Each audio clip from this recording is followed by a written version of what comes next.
Hörmetli yurttaşlar, soňky üçinji programda mine Sayat şäherçesinde Çölowa 5-nji köçe. Şu jaýa 4 tane umlu kamera. Çömeleğimize yine 4 tane umlu kamera komplektimiz şunu var.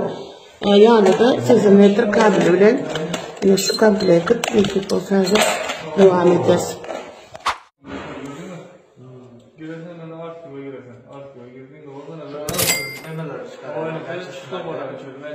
Şimdi ikisi ikine bastın, 4 tane kamera var, kaç kamera gerek olsa aslında basasan sana.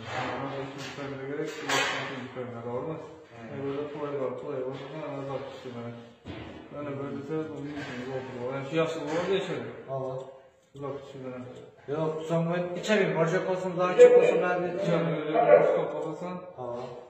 Böyle birinci kamera yapıyorsan. İkinci kamera, üçüncü kamera. Üç kamera, şimdi göre var. Yani ben size tutardım, bir alayım da.